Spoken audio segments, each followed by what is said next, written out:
My name is Kira Whitman. I'm 31 years old. 5 days before Thanksgiving, my mother called to tell me not to come to dinner. Not because of a fight. Not because I did something wrong. Because my brother Evan asked her to uninvite me. He said my job would embarrass him in front of his new girlfriend. I'm a general contractor. I build homes. I manage crews. I show up to job sites at 6 in the morning with sawdust in my hair and concrete dust on my boots. Evan works at Bank of America headquarters in Charlotte. He wears a suit. He talks about portfolio optimization. My mother said, "You understand, don't you, honey? It's important to Evan." I said, "I understand." I didn't tell her what I actually do. I didn't tell her about the company. I didn't tell her that in 5 days, everything she thought she knew about me would shatter in front of 280 people. They didn't know that the construction worker they were ashamed of had just been nominated for Contractor of the Year. And what they found out next would make them realize their biggest mistake wasn't uninviting me to Thanksgiving. It was never asking what I'd built in the first place. The pattern started 10 years ago. I was 21, sitting at the kitchen table in my parents' house in South Charlotte, the same table where we'd eaten Sunday dinners my entire childhood. My father was reading The Observer. My mother was doing the crossword. Evan was texting someone, probably a girl from his econ class at UNC Charlotte. I said, "I'm not going back to community college. I'm enrolling in trade school." My mother's pen stopped mid-letter. My father looked up from the sports section. "Trade school," my mother repeated. Not a question, a diagnosis. "Carpentry and general contracting," I said. "I start in January." The silence lasted maybe 5 seconds. It felt like an hour. My mother said, "Diane's daughter just got into the pre-med program at Duke. Linda's son is doing his MBA. Not, that's interesting. Not, tell me more.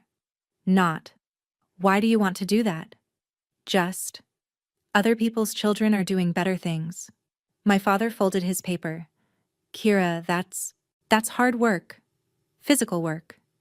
You're a smart girl. You could—" "I want to build things," I said. Evan looked up from his phone. "You're gonna be like a construction worker? Seriously?" My mother touched my hand. "Honey, we just want you to have an easier life than we did." She'd been a secretary at a law firm for 23 years. My father worked in logistics at a furniture distributor. They'd worked hard. They'd pushed us toward college, toward white-collar jobs, toward what they called respectable careers. I said, "This is what I want." My mother smiled, the smile that meant she was disappointed but didn't want to fight. "Well, we'll support you, of course."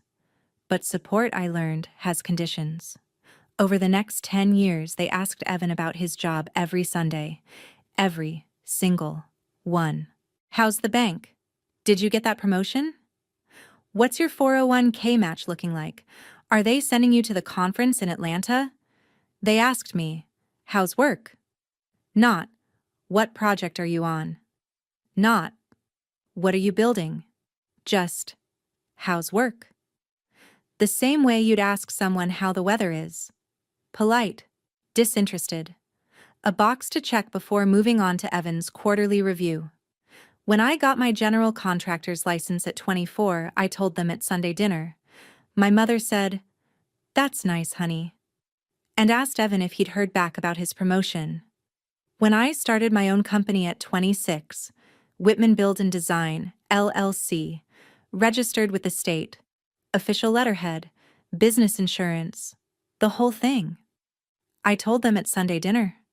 My father said, "That's a big step." My mother said, "Just be careful, honey. Small businesses are risky." Then she asked Evan about his dental benefits. I stopped bringing it up after year 2. I stopped waiting for them to ask. But I kept building anyway. By year 5, Whitman Build had completed 68 projects. We employed 19 people. Last year, we brought in $2.1 million in revenue. I personally cleared $195,000 after payroll and expenses. Evan made $72,000 at the bank. But every Sunday, my mother asked him about his job. And every Sunday she asked me, "How's work?" I stopped waiting for them to ask. I built anyway. The call came on November 18th. It was 7:43 on a Thursday night. I'd just walked in the door from a job site in Dilworth. A bungalow renovation, original hardwood floors we were refinishing, crown molding we were restoring by hand. My Carhartt jacket still smelled like sawdust and polyurethane. There was drywall dust on my jeans. I saw Mom's name on the screen and almost didn't answer. Thursday wasn't a calling day. We talked Sundays, and even then it was usually short. "Hey, Mom." "Hi, sweetie." Her voice had that careful tone, the one she used when she was about to say something she didn't want to say. "How are you?" "Good. Just got home." "What's up?" A pause. I heard her take a breath. "So, Thanksgiving," she said. "We need to talk about Thanksgiving." I set my keys on the counter. "Okay." "Evan's bringing someone this year. His girlfriend Natalie. It's the first time he's introducing her to the family and he's nervous." I waited. He asked if maybe, this year, it could just be the immediate family. You know. Him, Natalie, me, and Dad. Keep it small. Intimate. Less pressure. I still didn't say anything. I was trying to process what I was hearing. "Kira? I am immediate family," I said. "I know, honey. I know. But Evan feels like he just wants to make a good impression. And he's worried that what?" Another pause. Longer this time. "He said your job might be a little awkward to explain. To Natalie." The words landed like a slap. "My job," I repeated. "He didn't mean it that way, sweetie. Natalie's very professional. She works in design, and Evan's trying to present a certain image, and I don't fit that image. Kira, don't be like that." "What did he say, Mom?" "Exactly." She hesitated. He said you're a construction worker, and Natalie's family is very traditional, and he doesn't want her to think we're, blue collar," I said. "He didn't say that. But that's what he meant." My mother sighed. "Honey, you understand, don't you? It's important to Evan. This girl might be the one. He just wants everything to go smoothly." I looked down at my hands. There was grime under my fingernails, a blister on my palm from carrying 2x4s. I was tired. I'd been on site since 6 that morning. "So I'm uninvited," I said quietly. "It's just this year. Next year." "It's fine, Mom." "Kira, I understand." And I did. I understood exactly what this was. "Thank you for being so mature about this," my mother said, relief flooding her voice. "I knew you'd understand. We'll do something, just us, another weekend. Maybe brunch?" "Sure," I said. We said goodbye. I hung up. I stood there in my kitchen, still wearing my jacket, still smelling like pine and drywall, and I didn't cry. I didn't scream. I just stood there, wondering when I'd become the thing my family needed to hide. Outside, the temperature had dropped to 52 degrees. Through the window, I could see oak leaves falling in the streetlight. It was almost Thanksgiving, almost the season for gratitude. I took off my jacket and hung it by the door. The fabric was stiff with dried sweat and dust. My work boots sat beneath it, scuffed and salt-stained. This is who I am, I thought. And it wasn't enough. They never asked. So I never told them that every Sunday, while Evan talked about his quarterly performance review and his matched 401k contributions, I was out-earning him 3-to-1. I never told them about the company. Not the real company. Not what it had become. Year 1, the beginning, I started Whitman Build and Design in May of 2020. I was 26 years old. I'd been working as a project manager for Davidson Construction for 3 years. I was good at my job. I knew how to read plans. I knew how to manage subs. I knew how to talk to clients and keep them calm when the permit got delayed or the tile they wanted was back ordered for 6 weeks. But I wanted more. I wanted to build something that was mine.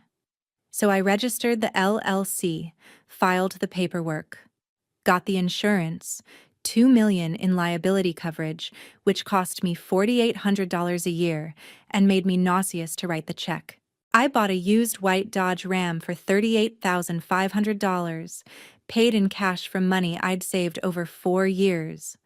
I had the company logo made, simple, clean, professional, and got it put on the truck door. Small, subtle, just the name and a phone number. At Sunday dinner, I told my parents. I started a company, I said, Whitman Build and Design, residential renovations. My father looked up from his mashed potatoes. Your own company? Yeah, my mother smiled. That's nice, honey.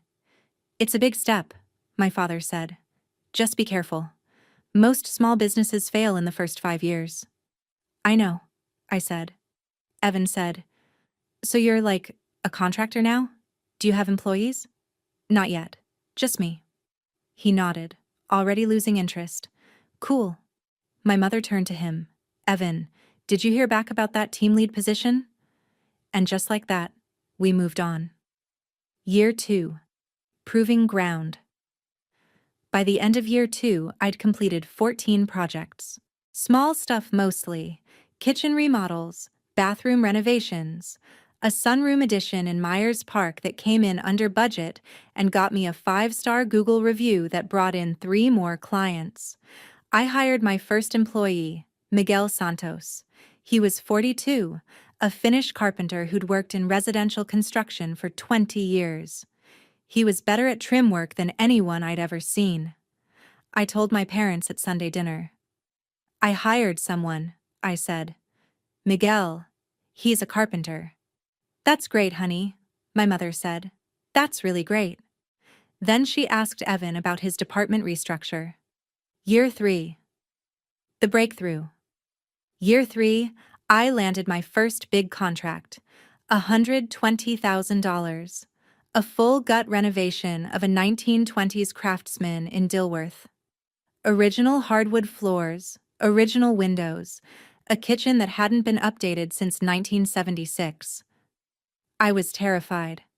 I was also ready. The project took 4 months. We came in on time and $8,000 under budget. The clients cried when we handed them the keys. They referred me to 2 of their friends. By the end of year 3, I had 6 employees. Revenue, $860,000. I didn't tell my parents the numbers. I just said, company's doing well. My mother said, that's wonderful, honey. My father said, just make sure you're saving for retirement. Evan said, I got approved for the company Amex, $15,000 limit. My mother, that's amazing, Evan. Year 4, expansion. Year 4, I hired a project manager, an electrician, 2 more carpenters, and a part-time bookkeeper. I moved out of my apartment and bought a small house in Plaza Midwood. 1,500 square feet. Needed work. I renovated it myself over 6 months. New kitchen, new bathroom, refinished the floors, painted every wall. I paid $218,000 for it. It appraised at $295,000 after the renovation. My parents came to see it once. My mother said, it's cute, honey. A little small, but cute. My father said, you did all this yourself? Most of it, I said. Miguel helped with the hardwood. My mother looked at the kitchen. It's very modern. We didn't stay long. Year 5, present day. This year, 2025, Whitman Build is projected to bring in $2.8 million in revenue. We have 19 employees, 8 active projects, 68 completed projects in our portfolio. Our average project value is $85,000. Our biggest project to date is $340,000, a historic home renovation in Myers Park. Original structure from 1912. The client wanted to preserve every original detail while updating the electric, the plumbing, the HVAC. It's a balancing act. It's delicate work. It's the kind of project that gets you noticed. I hired an interior designer for it, someone I'd heard good things about from a supplier. Her name was Natalie Cross. She worked for a firm called Cross & Associates Design. I sent her an email in July. Hi Natalie, I'm Kira Whitman, owner of Whitman Build and Design. We're starting a historic renovation project in Myers Park, $340,000 scope. And I'd love to bring in a designer who understands period-appropriate interiors. Carolina Lumber recommended you. Would you be available for a call next week? Best K. Whitman. She replied within 2 hours. Kira, I'd love to discuss the project. I have availability Tuesday at 10 a.m. or Thursday at 2 p.m. Looking forward to connecting. Natalie Cross & Associates Design. We met at the site on July 12th. She showed up in a linen blazer and ankle boots, carrying a leather portfolio. She was 28, professional, sharp.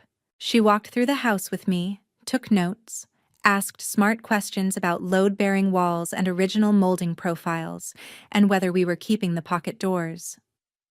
I love this project, she said, standing in the living room, looking up at the original coffered ceiling. This is the kind of work I got into design for. Good, I said, because I need someone who cares as much as I do. We signed the contract 2 weeks later. $28,500 for design services. She didn't ask to meet me in person first. She didn't ask about my background. She saw K. Whitman, owner, on the emails and the contract, and that was enough. On site, I wore jeans and a t-shirt and steel-toed boots. I carried a tape measure and a clipboard. I directed the crew. She probably assumed I was a site supervisor, maybe a project manager. She didn't ask, and I didn't correct her. In early September, we were on site together, talking about the kitchen layout. She mentioned casually that she'd started dating someone. That's great, I said, not really listening. I was looking at the cabinet specs. He works in finance, she said. At Bank of America, actually. Downtown. Nice, I said. I didn't ask his name. Professional boundaries. It wasn't my business. She didn't offer. And I didn't know, not then, that the boyfriend she was talking about was Evan. I didn't know that when Evan talked about me, he called me my sister who works in construction. I didn't know that he told her I was kind of the black sheep. I didn't know that Natalie, when she heard works in construction, pictured someone in a hard hat carrying supplies, not someone signing her $28,000 paycheck. They never asked, so they never knew. And that silence, that decade of not asking, not seeing, not caring to look closer, was about to shatter in the worst possible way. Natalie Cross had no idea she was dating my brother, and I had no idea my brother was dating my designer. The math, in hindsight, was obvious. Natalie started working with me in July. She started dating someone in finance in late August. By November, she was serious enough about him that he was bringing her home for Thanksgiving. But I didn't connect the dots. Why would I? I didn't talk to Evan about my projects. I didn't talk to Evan much at all, honestly. Our conversations at Sunday dinners were surface level. Polite. He asked how work was. I said fine. I asked about the bank. He said fine. We ate pot roast and moved on. And Natalie was a professional contact. We talked about tile selections and paint colors and whether the original sconces in the dining room could be rewired or if we needed replicas. We didn't talk about our personal lives, so when Evan told my mother he was bringing his girlfriend Natalie to Thanksgiving, I didn't react to the name. Natalie's a common name. And when my mother uninvited me because Evan didn't want his girlfriend to know his sister was a construction worker, I didn't think about the designer I'd hired. I just thought about the fact that my own family was ashamed of me. But Natalie knew something was off. She told me later, weeks later, after everything exploded, that Evan had been weird about his family from the beginning. "He never wanted to talk about you," she said.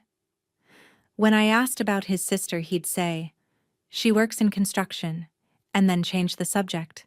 "I thought maybe you two weren't close, or maybe there was some family drama he didn't want to get into." She didn't push. Why would she? It was early in the relationship. Everyone has family stuff, but when Evan invited her to Thanksgiving, she said yes. She was excited. She wanted to meet the people who mattered to him. "He seemed nervous," she told me. "He kept saying he wanted everything to be perfect. He said his parents were traditional, and he wanted to make a good impression. I thought he was just anxious about me meeting them." She didn't know he'd asked them to uninvite me. She didn't know I existed as anything other than the sister who works in construction. And she definitely didn't know that Kay Whitman, the contractor whose emails she answered, whose checks she deposited, whose job site she visited twice a week, was that sister. Not yet. On November 21st, 3 days before Thanksgiving, Natalie was on site at the Myers Park house. We were finalizing the paint colors for the upstairs bedrooms. She'd brought sample cards, 8 different shades of cream and white, because historic homes require that level of specificity. We were standing in the primary bedroom, holding the cards up to the light, when her phone buzzed. She glanced at it and smiled. "Sorry," she said. "My boyfriend. He's excited about Thanksgiving." "That's sweet," I said, not really paying attention. I was looking at the sample labeled Original White and trying to figure out if it was too stark. "It's his first time introducing me to his parents," she said. "He's nervous." "I'm sure it'll be fine," I said. She laughed. "I hope so. He keeps talking about how his family is low-key and he doesn't want to overwhelm me, which makes me think they're definitely not low-key." I smiled. "Families are complicated?" "Yeah," she said. She put her phone away. "Anyway, I think the Navajo white works better than the original white. It's warmer, more period appropriate." "Agreed," I said. And that was it. 2 days later, my mother called and uninvited me to Thanksgiving. And 3 days after that, Natalie Cross walked into the Ballantine Hotel for the Charlotte Home Builders Association annual awards. She walked in as Evan's girlfriend, and she saw me accept an award as Kira Whitman, owner of Whitman Build and Design. That's when the dots connected.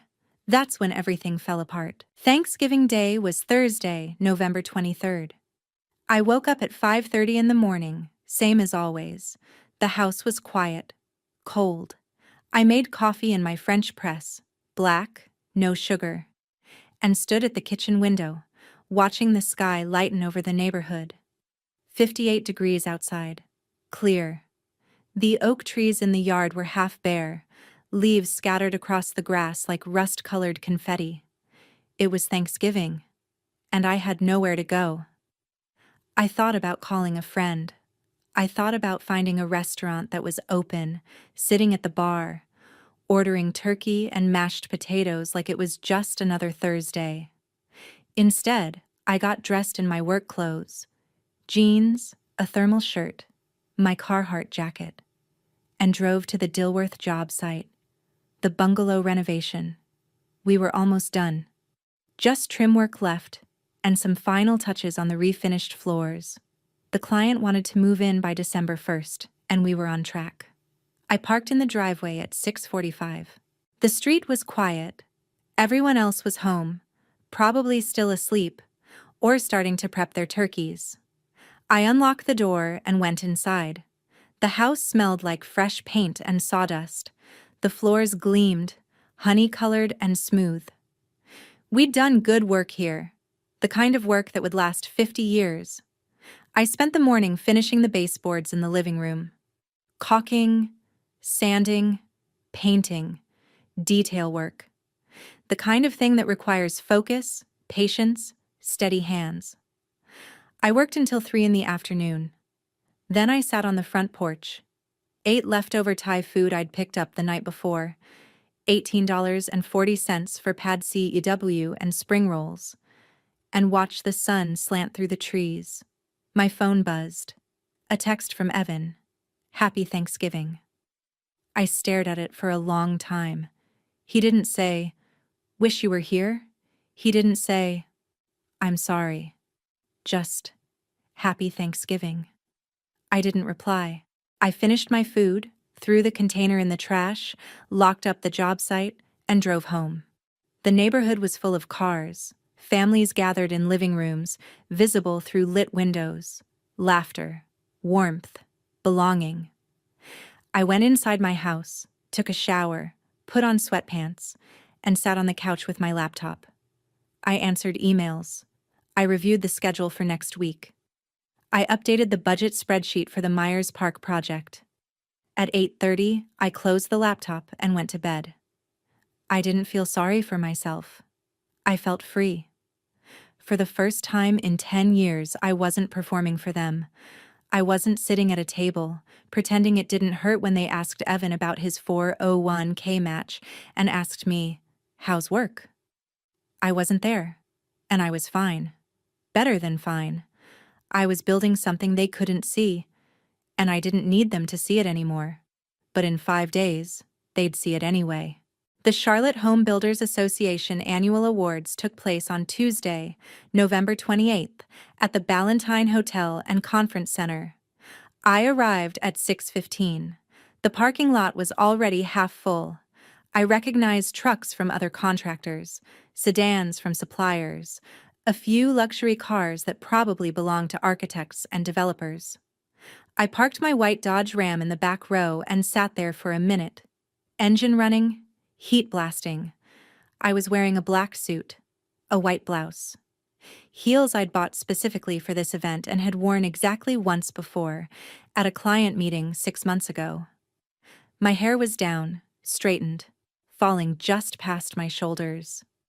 I looked at myself in the rearview mirror. I looked like someone else, not the woman in steel-toed boots and a hard hat, not the woman with sawdust in her hair and drywall dust on her jeans. I looked professional, polished, respectable. I hated that I cared, but I did. I turned off the engine, grabbed my purse, and walked toward the hotel. The lobby was bright and loud. People clustered in groups, talking, laughing.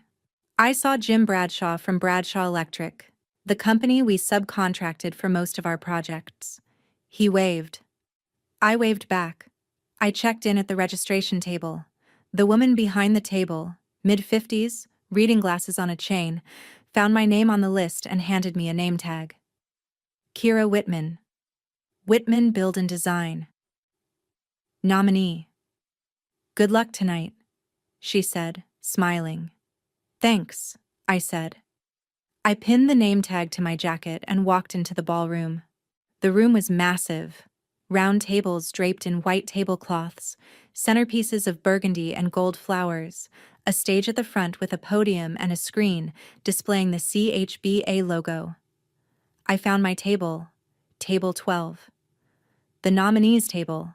There were 5 other people already seated. I recognized 2 of them, contractors I'd met at networking events over the years. We exchanged pleasantries. Someone made a joke about the rubbery chicken we were probably about to eat. Everyone laughed.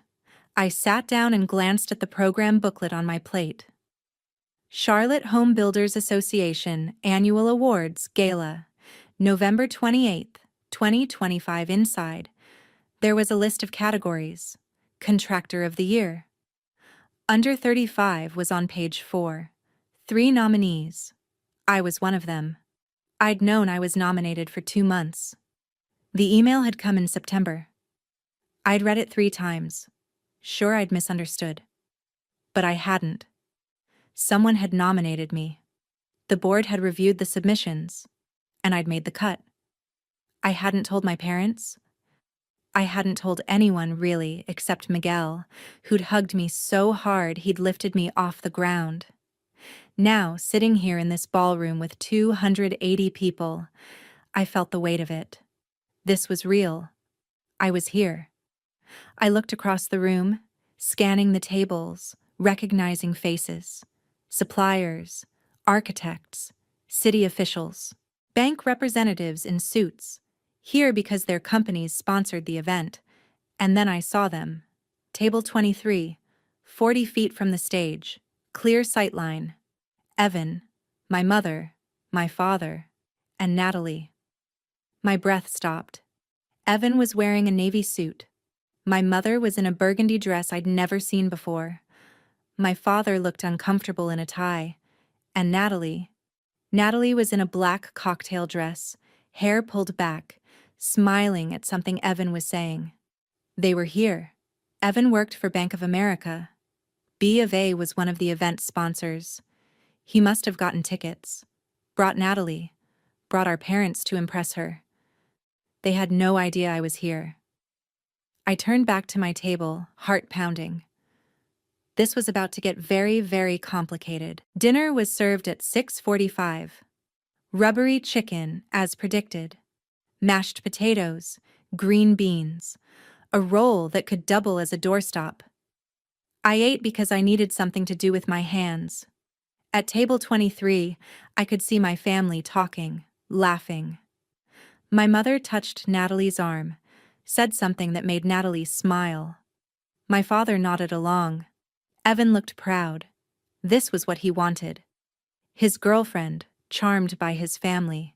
His parents, impressed by his professional life, his connections, his ability to get tickets to an event like this.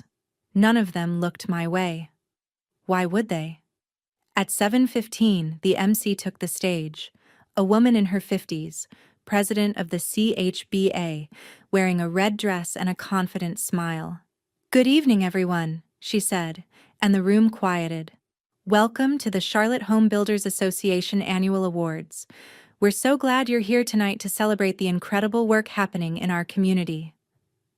Applause. She went through the welcome remarks, thanked the sponsors. Bank of America got a shout-out, and I saw Evan straighten in his seat, looking pleased. Then she said, "We have a wonderful lineup of awards tonight, recognizing excellence in residential construction, design, and community impact. But first, let's start with one of our most exciting categories, Contractor of the Year, under 35. My hands went cold. At table 23, Natalie leaned forward, interested. She was a designer. This category mattered to her. The MC continued. This award recognizes a contractor who has demonstrated exceptional growth, quality craftsmanship, and client satisfaction, all before the age of 35. This year's nominees have shown incredible dedication to their craft. A slide appeared on the screen behind her. 3 names. Daniel Pritchard, Pritchard Renovations, Kira Whitman, Whitman Build and Design, Sam Greenberg, Greenberg Custom Homes. My name, on the screen, 40 feet from my family. At table 23, Natalie froze. I watched her eyes go wide. I watched her lean closer to the screen, like she needed to make sure she was reading it right. Then she grabbed her program booklet, flipped to page 4, read the description. Kira Whitman, owner of Whitman Build and Design, has completed 68 residential projects in 5 years, with an average client satisfaction rating of 4.9 stars. Her company employs 19 full-time staff and is projected to reach $2.8 million in revenue this year. Whitman is known for her meticulous project management and commitment to preserving historic architecture. Natalie's hand went to her mouth. She turned to Evan. I couldn't hear what she said, but I saw her point at the screen. I saw Evan's face go from confused to shocked. He followed her finger, saw my name. His face drained of color. My mother noticed. "What's wrong?" I saw her mouth the words. Natalie pointed again. At the screen. At the program. My mother looked. And then she saw it too. Kira Whitman. Whitman Build and Design. Her hand flew to her chest. My father turned, following their gaze. He saw the screen. Saw my name. His face went blank. At table 12, I sat perfectly still. The MC was still talking. The selection criteria for this award include revenue growth of at least 150% over 3 years, exemplary client satisfaction, and demonstrated community impact. This year's winner has exceeded all expectations. She paused, smiled, opened the envelope in her hand. This year's Contractor of the Year, under 35, is Kira Whitman, Whitman Build and Design. The room erupted in applause. A spotlight hit me. I stood. My legs felt like water, but I stood. My table erupted. Colleagues clapping, someone squeezing my shoulder, Jim Bradshaw from Bradshaw Electric giving me a thumbs up from 3 tables over. I walked toward the stage, 20 seconds, maybe 30, maybe the longest walk of my life. I passed table 23. I let myself look. Just for a second. My mother's champagne glass was halfway to her lips, frozen. My father's face was blank. Processing. Evan looked like he'd been slapped. And Natalie. Natalie was staring at them, not me, watching their reactions, watching the pieces fall into place. I climbed the stairs to the stage. The MC handed me the award. Crystal. Heavy. Real. She shook my hand. "Congratulations," she said, and stepped aside. The microphone was in front of me. 280 people were looking at me. I took a breath. I kept it short. I kept it professional. I didn't look at table 23. "Thank you," I said, and my voice came out steady, stronger than I felt. "This is an incredible honor. 5 years ago, I started Whitman Build with a truck, a tool belt, and a belief that good work speaks for itself. Today, we've built 68 homes. We employ 19 people. And we've proven that if you show up, do the work, and respect the craft, the rest takes care of itself." I paused. Let the weight of that settle. To everyone who believed in what we could build, even when it wasn't visible yet, thank you. I let that line land. Even when it wasn't visible yet. I wasn't looking at my family, but I felt them hear it.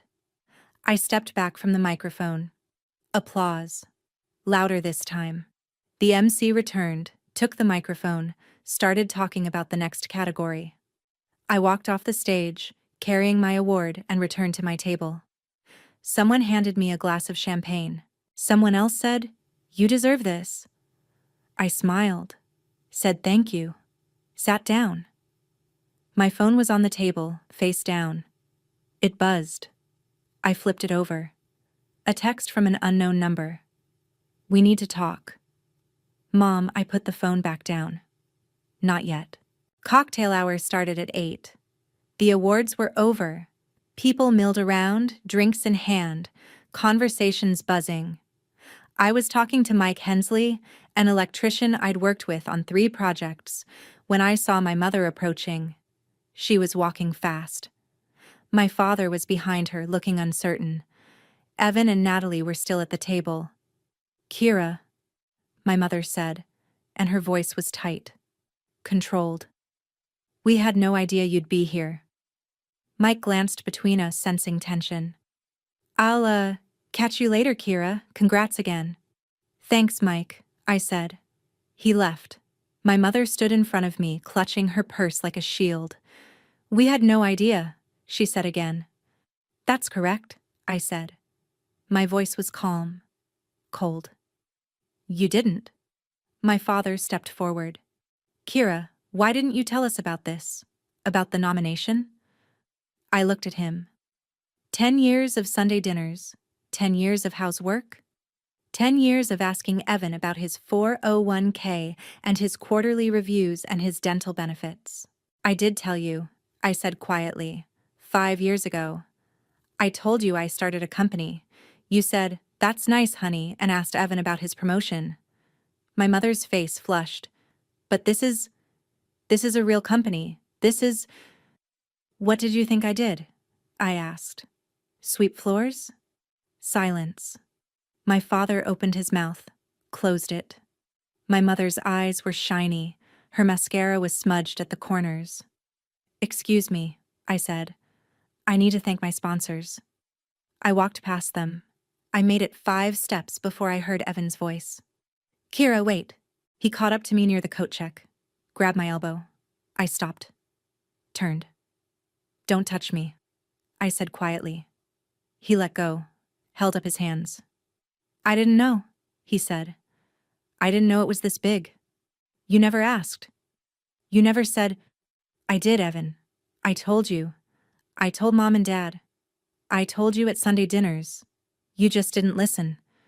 His face was red, angry, defensive. "You always showed up in work clothes," he said. "You never talked about clients or projects or—" "Because you never listened," I said. And my voice was still calm, but there was steel underneath it now. "Every Sunday, Mom asked about your job, your bonuses, your benefits. When did anyone ask about mine? You could have said something." I did. Every time I showed up with sawdust in my hair. Every time I tried to talk about a project and you changed the subject. I said it, Evan. You just didn't want to hear it. He ran a hand through his hair. Looked away. "Natalie won't even look at me now," he said quietly. "That's not my problem." "You're really going to hold this against me?" I stared at him. My little brother, 28 years old, standing here in his navy suit, looking like a child who'd been caught doing something wrong. "You uninvited me to Thanksgiving," I said, and my voice was very quiet now. "Because my job embarrassed you. My job. The job that pays 3 times what you make. The job I built from nothing." "Yeah, Evan. I'm going to hold that." His jaw tightened. "Kira, we're done here," I said. I walked away. Behind me, I heard him say my name one more time. I didn't turn around. I made it to the bar before Natalie found me. "Kira." I turned. She was standing there, hands clasped in front of her, looking miserable. "Can we talk?" she said. "Alone?" I glanced past her. Evan was back at the table talking to my parents. All 3 of them looked shell-shocked. "Sure," I said.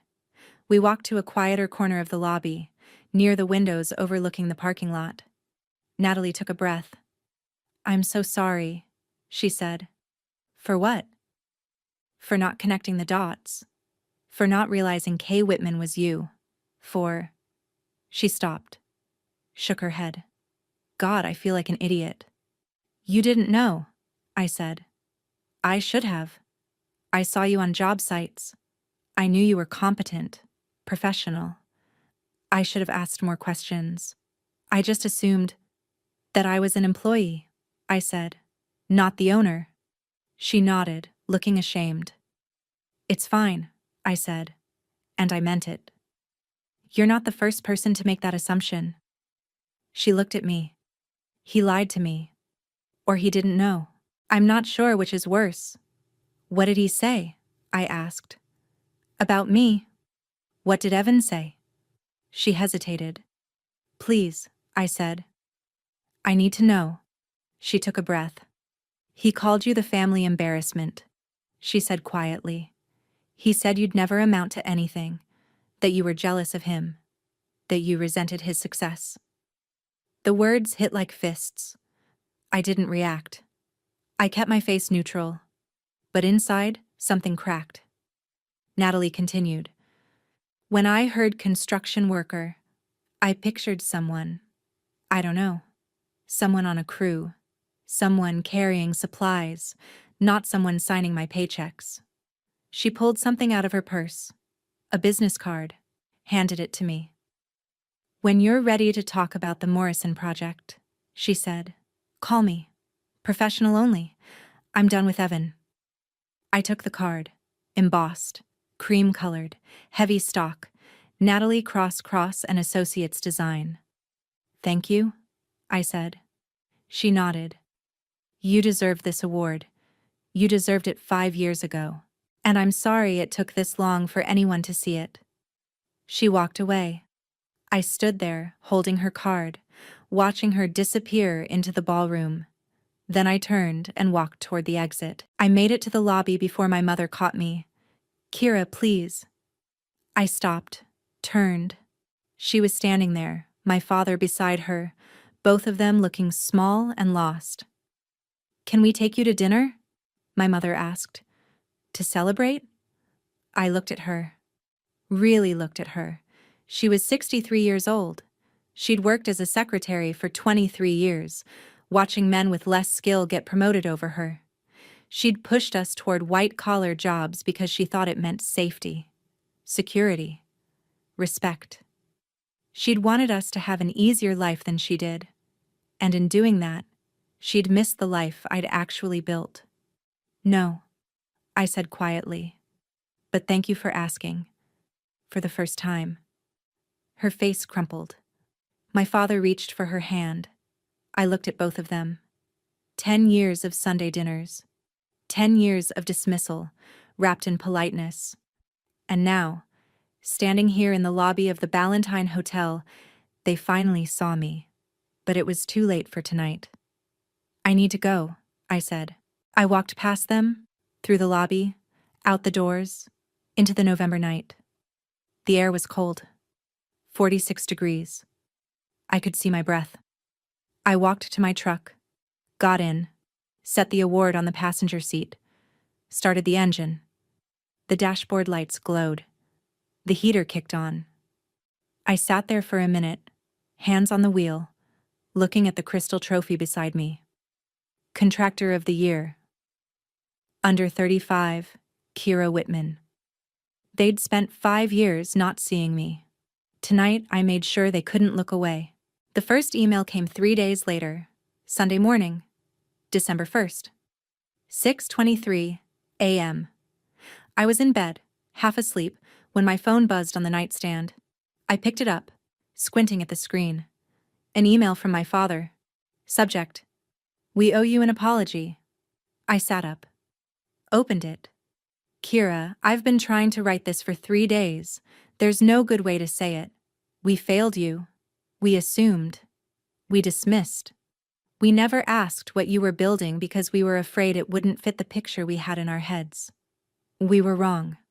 I watched you walk across that stage on Tuesday night, and I realized I don't know my own daughter. I don't know what you've built. I don't know what you've accomplished. And that's on me. I'm ashamed we made you feel invisible. I'm proud of you. I should have said that 5 years ago." Dad, I read it 3 times. The signature got me. Dad. Not Robert. Not R. Whitman. Dad. He hadn't signed an email that way in 5 years. I set the phone down, stared at the ceiling. My chest felt tight. At 10:15, my mother texted, "Can we talk? In person?" I stared at the message for a long time. Then I typed back, "Coffee. Thursday, morning grounds, 9 a.m. She replied immediately, "I'll be there." At 2 in the afternoon, my voicemail notification lit up. Evan. I almost deleted it without listening, but I didn't. I pressed play. His voice came through, shaky, uncertain. "Kira, it's me. I know you don't want to talk to me right now. I don't blame you. I need to say this. I didn't know. I should have known. I should have asked. I should have paid attention. But I didn't. I was so focused on looking successful that I didn't see you were already more successful than I'll ever be. Natalie broke up with me. She said I showed her who I really am. And she's right. I'm sorry. I'm so sorry. I don't know if you'll ever forgive me, but I needed to say it. I'm sorry." The message ended. 4 minutes? 18 seconds. I listened to it twice.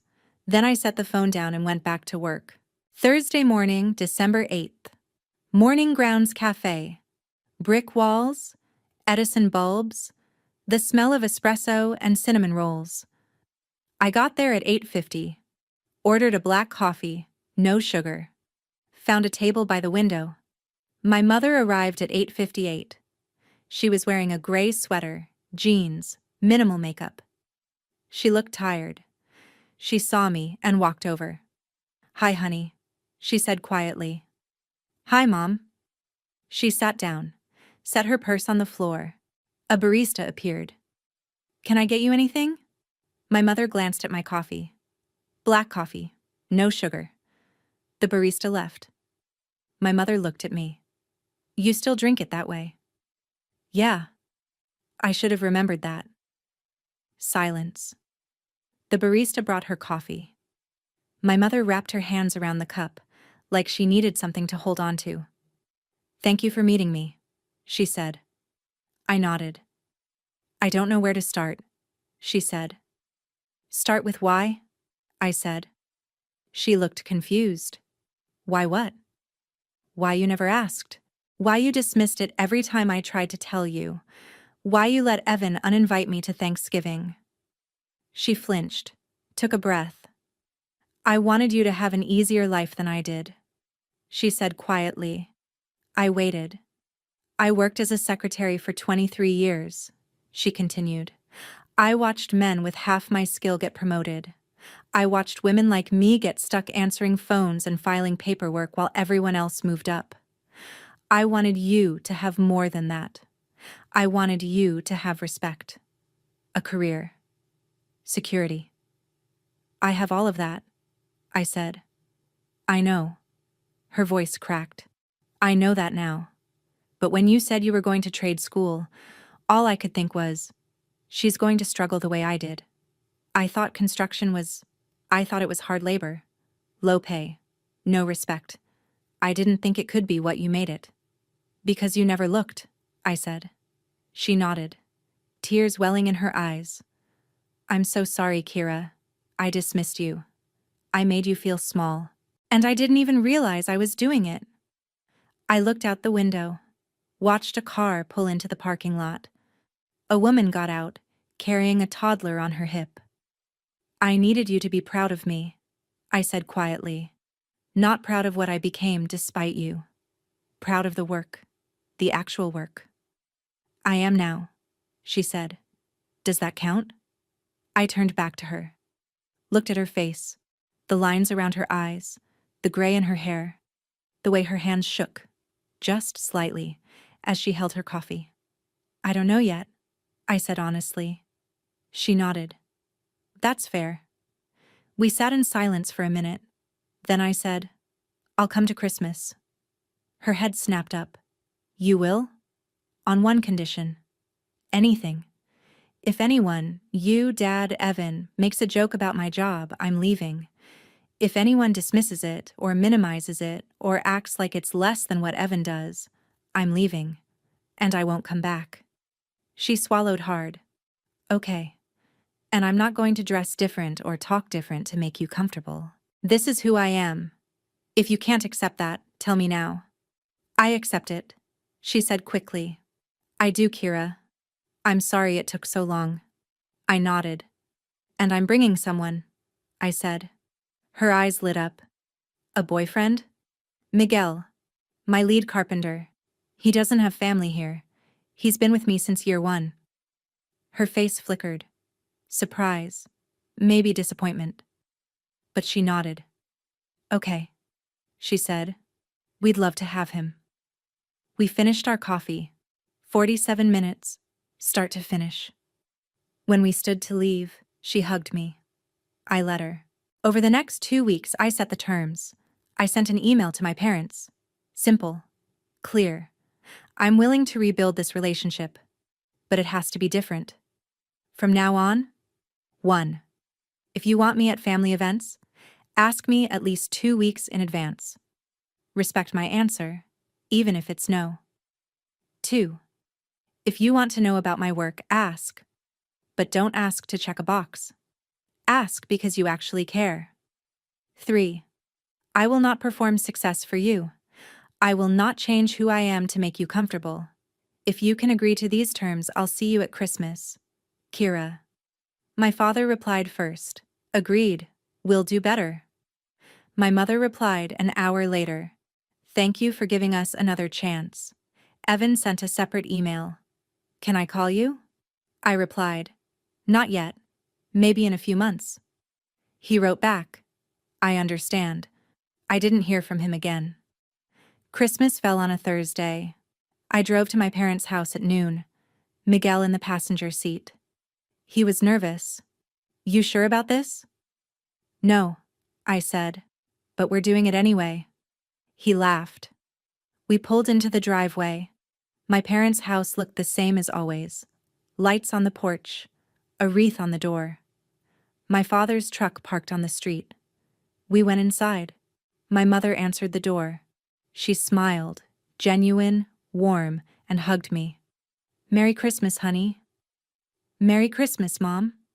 She turned to Miguel. You must be Miguel. I'm Catherine. Come in. Come in. Miguel shook her hand. Thank you for having me, Mrs. Whitman. Please, call me Catherine. Inside, the house smelled like ham and cinnamon rolls. My father was in the living room, setting up folding chairs. Evan was on the couch, scrolling his phone. He looked up when I walked in. Our eyes met. He didn't smile, didn't say anything, just nodded. I nodded back. We sat down to dinner at 7 people. My parents, Evan, me, Miguel, my Uncle Dan, my Aunt Cheryl. The ham was good. The mashed potatoes were lumpy, the way my mother always made them. Halfway through the meal, my father said, Kira, how's the Morrison project coming? I looked at him. He was asking. Actually asking. Good, I said. We're finishing the kitchen this week. The client wants to move in by mid-January. That's the historic home in Myers Park, right? My mother asked. Yeah. I'd love to see it sometime, she said. If that's okay. I paused. Yeah, I said. I'd like that. Evan was quiet through most of dinner. He didn't make eye contact, didn't contribute much to the conversation. At 3 o'clock I stood up. We're heading out, I said. My mother looked surprised. Already? Yeah. Miguel and I have plans tonight. It wasn't true, but I needed to leave on my terms. My mother walked me to the door. Thank you for coming, she said quietly. Thank you for asking about the project, I said. She smiled, hugged me. I hugged her back. Miguel and I drove home. That wasn't so bad, he said. No, I said. It wasn't. It wasn't perfect, but it was a start. June 2026. I was standing in the shell of a new build in South Park, hard hat on, clipboard in hand, watching the framers set the last load-bearing wall. The project was a big one, $410,000, custom build for a couple relocating from New York. They wanted modern farmhouse, clean lines, open floor plan, floor-to-ceiling windows in the living room. We'd broken ground in March. The framing was ahead of schedule. Miguel walked up beside me, adjusting his tool belt. Looking good, he said. Yeah, I said. We're on track. The clients arrived at 10:30, a couple in their 40s, accompanied by their realtor, a sharp woman in her 50s who'd referred them to me. Kira, the realtor called, waving. How's it looking? Right on schedule, I said. The clients walked through, asking questions, taking photos. The wife stopped in the future living room, looking out at the view. This is going to be stunning, she said. Wait until the windows are in, I said. You'll love it. As they were leaving, I overheard the realtor talking to the husband. She's the best in Charlotte, the realtor said. My neighbor used her for a renovation last year. Worth every penny. I smiled, stayed on site until 4, then drove back to the office. Whitman Build and Design had moved into a real office space 6 months ago. Small. Just 2 rooms. but it was ours. Inside, the walls were painted a soft gray. There was a conference table, a desk for the bookkeeper, a wall of project photos, and on the shelf by the window, the crystal trophy from November. Contractor of the Year. Under 35. It caught the afternoon light, refracting rainbows across the wall. I looked at it for a moment. Then I sat down at my desk and got back to work.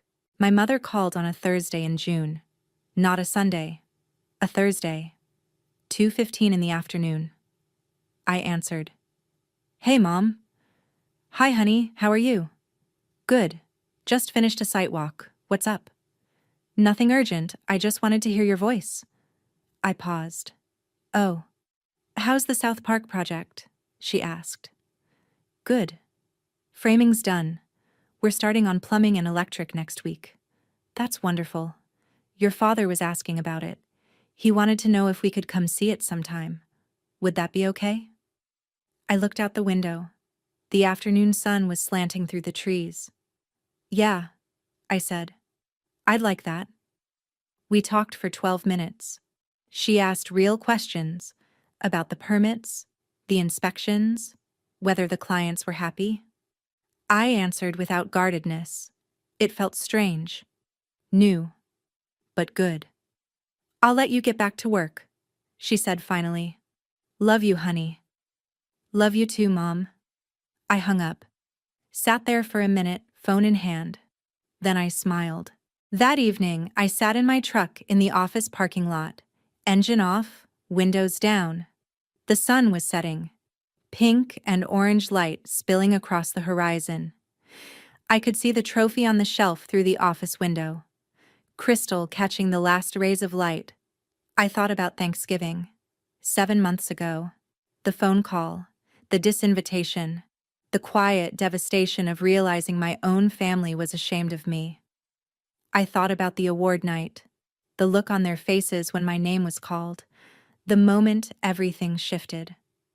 I thought about the coffee with my mother, the emails from my father, the slow, careful rebuilding of something that had been broken for 10 years. They didn't fix everything. We weren't perfect. Evan and I still barely spoke. My parents still asked questions that revealed how little they understood about what I did, but they were trying. And that was enough. I used to think I was building houses. Turns out, I was building proof. Proof that I was worth listening to, worth seeing, worth asking about. I don't need to prove that anymore, but I'll keep building anyway, because I love it. And that's the part they're finally starting to understand. I started the truck. The radio kicked on. A country song about small towns and hard work. I pulled out of the parking lot and drove home. The odometer read 89,340 miles. The sun was setting behind me, painting the sky in shades of gold. My hands, calloused, strong, mine, rested easy on the wheel. They didn't invite me to Thanksgiving because they were ashamed. Now they ask when I'm coming over because they're proud. It took an award and a public reckoning to get there. But we got there. And that's enough.